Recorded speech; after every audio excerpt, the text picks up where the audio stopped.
Hi, I'm Ranjitha. நான் வந்து BE degree computer science and engineering படிச்சிருக்கேன். நான் வந்து 2019 பாஸ்ட் அவுட்.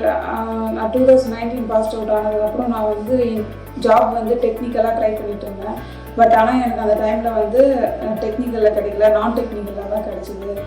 ஸோ டெம்பரரியாக நான் நான் டெக்னிக்கலாக ஒர்க் பண்ணிகிட்டு இருந்தேன். அவங்களுக்கு என் ஃப்ரெண்டு வந்து டேக்னி இன்ஃபோடெக்கில் தான் நான் ட்ரைனிங் எடுத்துகிட்டு இருந்தேன். ட்ரைனிங் முடிச்சதுக்கப்புறம் ரெப்யூட்டட் ஐடி கம்பெனியில் வந்து அவள் ப்ளேஸ் ஆகிட்டான். அவள் தான் எனக்கு ரெஃபர் பண்ணான். ஃபஸ்ட்டு ஸ்டார்டிங்கில் சொல்லும்போது எனக்கு வந்து நம்பிக்கை அவ்வளோ இல்லை. அதுக்கப்புறமா நான் ட்ரைனிங் ஜாயின் பண்ணிவிட்டு ட்ரைனிங்லாம் அட்டென்ட் பண்ணும்போது ஓகே, நம்ம டெக்னிக்கலாக நம்ம க்ரோத்தை டெவலப் பண்ணிவிட்டு ஒரு நல்ல ஐடி கம்பெனியில் ப்ளேஸ் ஆகிடுவோம் அப்படின்னு ஒரு நம்பிக்கை வந்துச்சு. நான் ட்ரைனிங் முடிச்சதுக்கப்புறம் சம் இன்டர்வியூஸ் அட்டென்ட் பண்ணேன். பட் ஆனால் ப்ளேஸ் ஆகலை. அதுக்கப்புறம் சார் வந்து எனக்கு நிறைய இன்டர்வியூஸ் வந்து கொடுத்தாரு. ஃபைனலாக வந்து நான் ஒரு ரெப்யூட்டட் ஐடி கம்பெனியில் வந்து ப்ளேஸ் ஆகிட்டேன். டேக்னியில் வந்து 100% ப்ளேஸ்மெண்ட் தராங்க. கண்டிப்பாக ஒன் ஆஃப் என் ஃப்ரெண்ட்ஸ் ஆர் ஜூனியர்ஸ் வந்து நான் கண்டிப்பாக ரெஃபர் பண்ணுவேன் டேக்னி இன்ஃபோடெக்ஸு.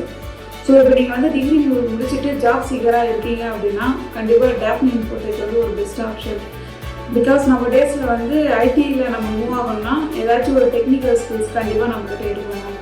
ஸோ டேக்னியில் வந்து ரியல் டைமாக நம்மளுக்கு ரியல் டைம் எக்ஸாம்பிள்ஸோட நம்மளுக்கு நிறைய ட்ரைன் பண்ணுறாங்க. நம்பர் ஆஃப் பிளேஸ்மெண்ட்ஸ் வந்து அட்டென்ட் பண்ணுறாங்க. ஸோ கண்டிப்பாக நீங்கள் டேக்னியில் ட்ரைன் பண்ணி உங்கள் க்ரோத்தை டெவலப் பண்ணலாம். ப்ளஸ் உங்கள் கெரியரையும் நீங்கள் டெவலப் பண்ணிக்கலாம். So I am really thankful to Tekni Infotech.